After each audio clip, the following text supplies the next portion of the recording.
It's time for smart money moves. Living debt-free for many people sounds like a pipe dream, but today we'll discuss ways to get out of debt and stay out of debt. That's coming up right now on Smart Money Moves.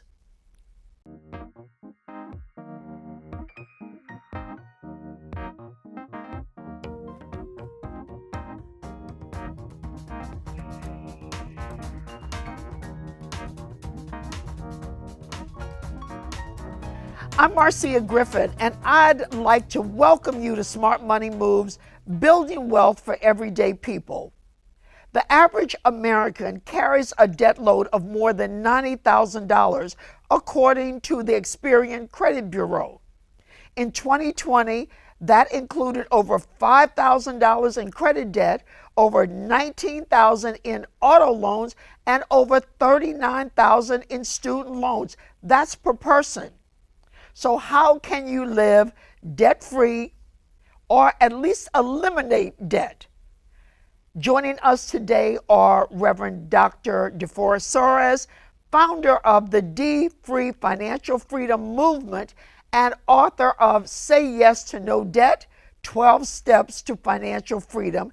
And we'd like to welcome Wesley Watkis, the managing principal and financial advisor of the W&W Group. I'd like to welcome you both to Smart Money Moves. When we talk about debt, this is a financial issue, this is an emotional issue, this is a psychological issue, one that really weighs down and impacts a person's life. So tell us, Reverend Soaries, what prompted you to focus on this issue to help people to eliminate debt? Well, first of all, Marcia, thank you so much for having me on your show and to be with such a distinguished guest. First, it was personal. I was living paycheck to paycheck, and I was using credit cards to finance a lifestyle that I could not afford. So let me be clear at the beginning. I'm not against all debt, but I learned that I had to stop using debt as though it was income. I was making $25,000 a year. I had a $5,000 credit limit on my credit card. So I lived as though I made $30,000. I had to stop using credit cards and consumer debt to fund a lifestyle that I could not afford. I still use debt, but I use debt to create wealth. And those are two different types of debt. And I wasn't saving because when I was in debt again for lifestyle reasons. Some people are in debt because of healthcare costs. Some people are in debt because of divorce. Some people are in debt because of student loans. I was in debt for lifestyle reasons. And I realized that I was spending money before I earned it, which meant I couldn't save, I could not invest, I couldn't even donate to the great causes of our day. So debt undermined my ability to create wealth. And that's why I had to get control of my debt so that I could build the wealth that I've built. I love that honesty. We've all been in debt, at least most of us, and certainly I have been in debt at some point in our lives, but it has an impact on us. Wesley, talk to us for a minute about your work. What both of you have touched on earlier in the conversation about being in debt, and even beyond that, or making mistakes in life. One of the things that I share with people is I love failure. Failure is a wonderful, great thing. Success is okay, but failure is great because you cannot be successful if you have not failed. That's right. That's just how it works. Failure is where you learn everything. Failure is a teacher. Failure are lessons. Failure helps you to develop great habits. Success is okay. Failure is where you learn everything. Absolutely, absolutely. That is such a powerful statement. And that's what we are about on this program and with our audience, to talk about real situations, real outcomes, and real solutions. Why do you think so many people are in debt?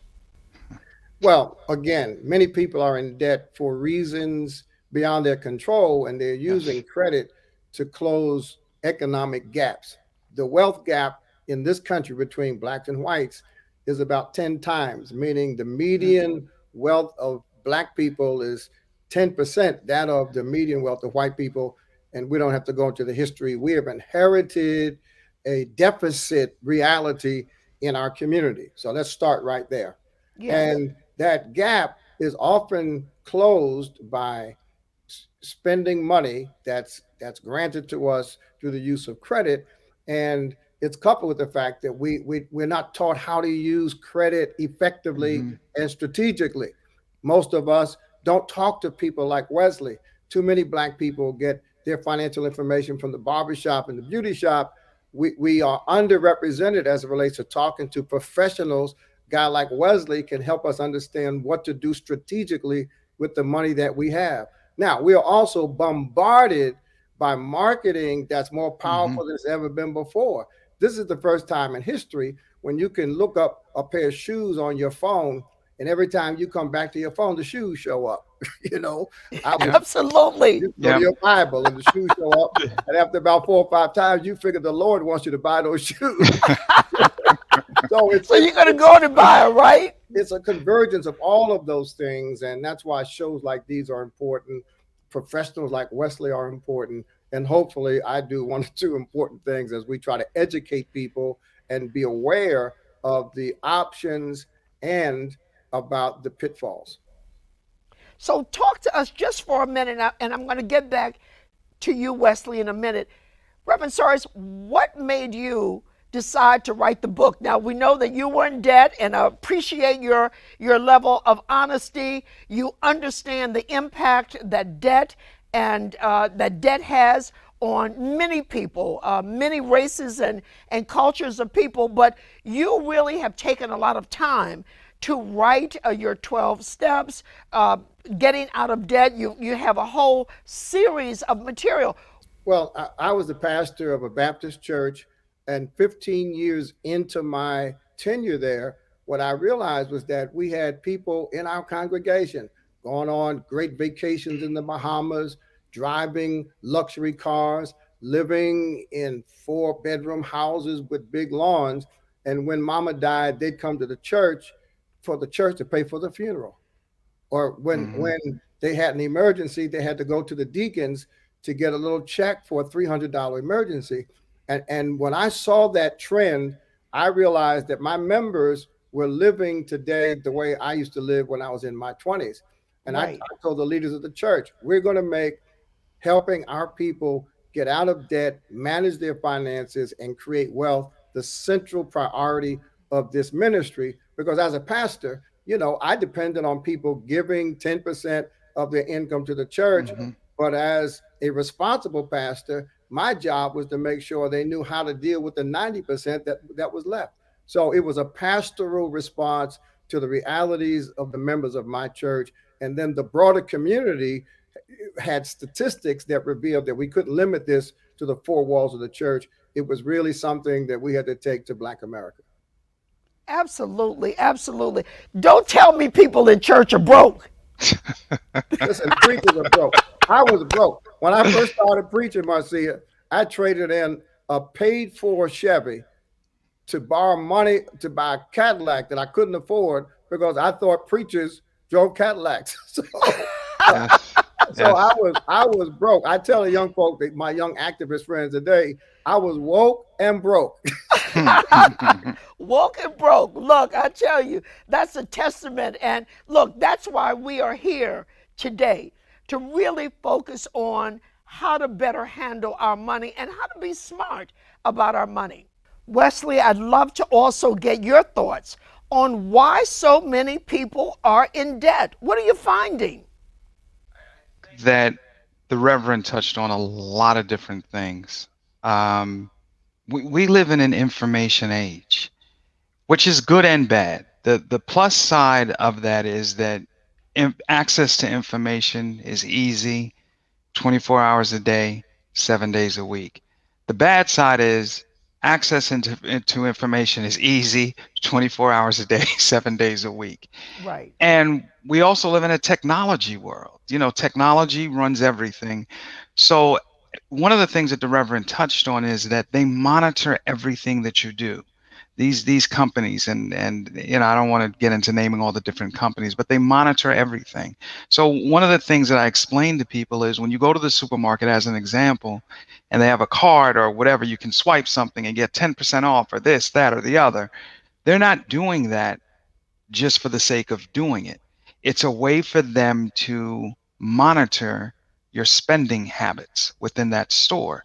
And then what that puts them in a good position to do is to market to you based on your spending habits, which is very effective.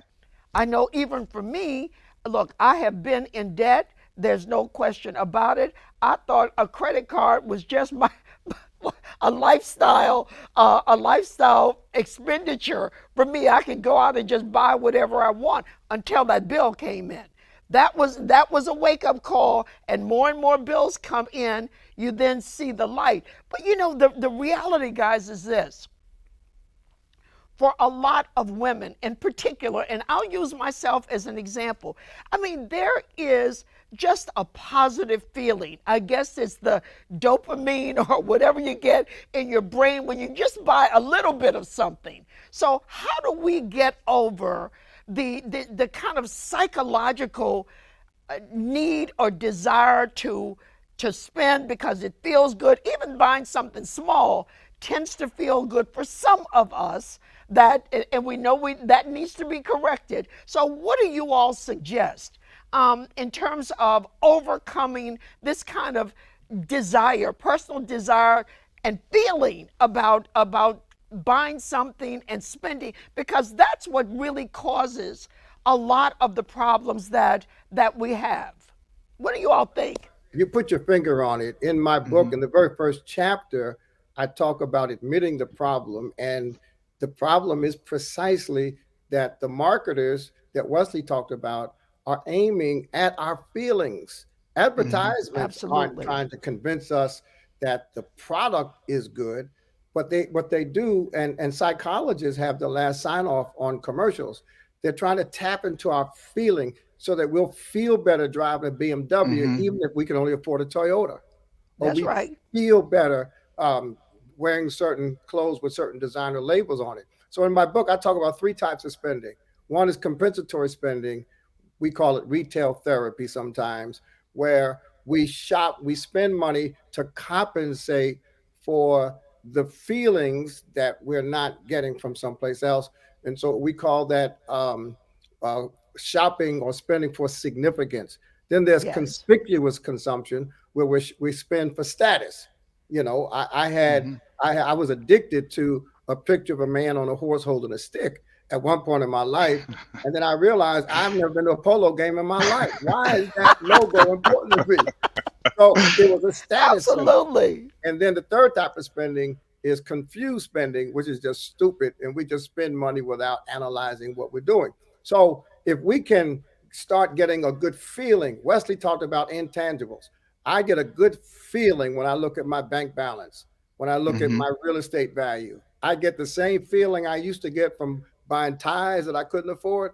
I get that when my stock goes up, when Yep. my 403B increases in value, when my credit score is over 800. I Yeah. now I so you have to transfer feelings, because you'll always have feelings, but what I felt about those shiny objects, I now feel about those intangible assets. Oh, that is so powerful. That is so powerful. You are not kidding. It's all about how we feel, and that feeling kind of moves us in the direction. And so, the kind of advice that you all are giving today, and all of our guests on Smart Money Move, the objective here is to really be more focused on our money, our finances, as both Reverend Soaries said and Wesley said. Look, everybody's trying to get it. Everybody is trying to get your money, and what are you going to do? How much of it will you keep? So I have a couple of questions for both of you, and I'll start with you, Wesley. What three ways would you suggest that a person get out of debt? We know that it exists. People want easy ways to get out of debt, and hopefully they'll stay out of debt and really get some more information about how to move their lives forward in a good financial way. What would you suggest? And as opposed to giving like step one, step two, step three, I'm gonna give a broader stroke answer that I think would make it well, I don't know if easy is the word, but something that people could follow. Yes. If I had to sum it up, why people are in debt, it's because the habits that they've developed for all these external reasons that we've said. And to get out of debt, we have to change those habits. Right with your left hand if you're right-handed. It's not that you can't do it. It's that the difference oftentimes between your dominant and your less dominant hand is practice. We both Yes. can, most people can write with both hands. One is better than the other because you practice with one more than the other. So we have to learn how to do that practice, which is not easy. It's the going to the gym, and we all want to lose weight and be in phenomenal shape, but nobody wants to sweat or put in the work. And Right. it doesn't work that way. So one day, one step. So one of the things I would say is I would never tell people not to acquire things that either make them feel good, that they like, or things along those lines. But here's the caveat I would put with it. If you can spend $500 on a purse and $500 on a purse, you should be able to put away at least $300 for you. I really want to say whatever you spend, dollar for dollar, you should put that away, but I'm going to give a little wiggle room in there. If you can spend $500 on a purse, you should be able to put $300 away for you. And if you can't do both, then you shouldn't do either one. Well, that's not true. You should still put the money away, but you have to put in some levels of safeguards or parameters that because we can justify anything that we want. We can we want this, we want that, we can justify it. But when it comes to Yes. accumulating, saving, building a legacy, then we come up with excuses.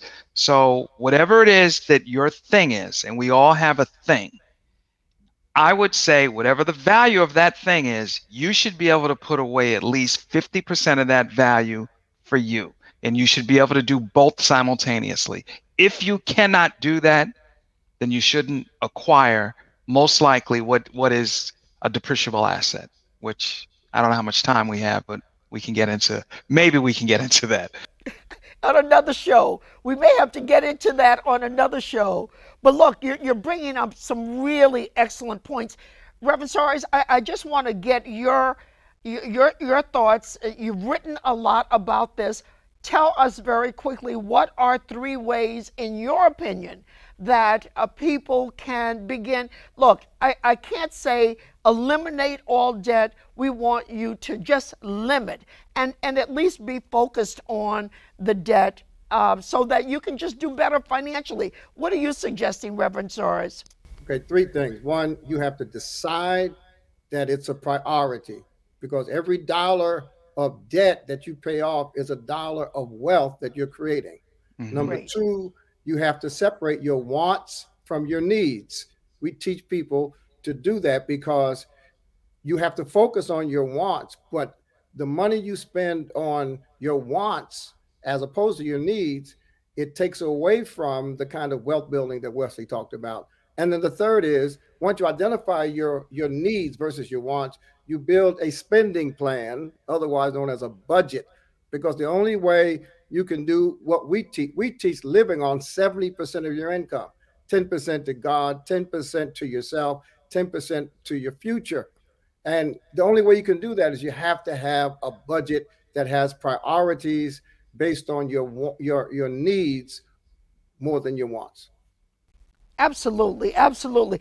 These comments from both of you have been excellent, and hopefully, your comments and your suggestions will convince many people in our audience to really look at things a little bit differently.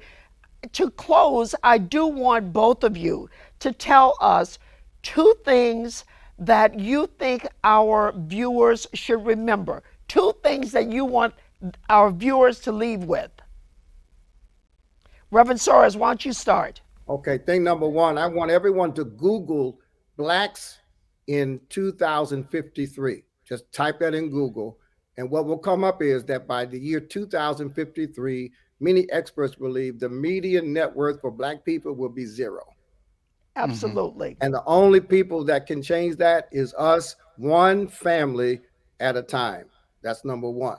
Number Great. two, there is help available, whether you're drowning in debt or whether you're making $1 million a year. You need the advice of an expert. You need a professional. The people who do your hair are licensed. The people who who fly airplanes are licensed.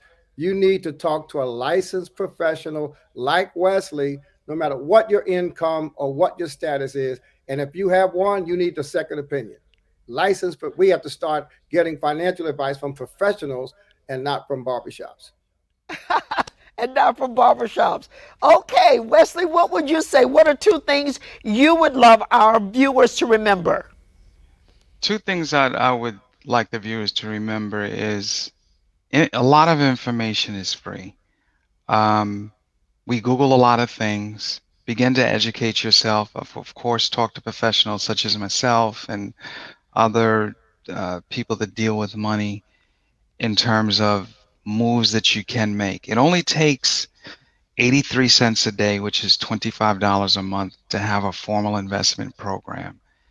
And for those people, because the first obstacle people say is, I don't have any money to invest. I don't make enough money. And that's one of the myths. You need all of this money. Yes, we would love for all of our clients to have millions and millions of dollars, but that's just not the reality. Right. So 83 cents a day, $25 a month. And I share with people, if you can't scrape together some way, somehow, and put 83 cents a day away, you should either quit your job or get another one. Educate yourself and leave an inheritance. What these things that we've talked about, and the Reverend touched on the three things: God, putting money away for God, yourself, and your future. And those three things should be done first. It should be bigger than you. When you're putting money away for yourself and your future, it should be bigger than you. That's how you create the legacy. Your money should survive you. Your wealth should survive you. It shouldn't stop when you shut your eyes. Yeah, and GoFundMe is not an insurance company. Yeah. Amen. Absolutely. Well, look, I tell you, we could talk about this all day, and we certainly want all of you in our audience, our viewers, to have a great life, have a legacy, as Wesley mentioned, and really live a life that you're really comfortable in and don't have the worries of debt hanging over your head. As we close, I'd love to thank my guests for the discussion today, and a big thanks to you, our audience, for joining me. For more information on this program or any other program produced by WHUT, go to WHUT.org. Remember, together we can make a difference in our communities, in our lives, and within ourselves. See you next time on Smart Money Moves.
This program was produced by WHUT and made possible by contributions from viewers like you.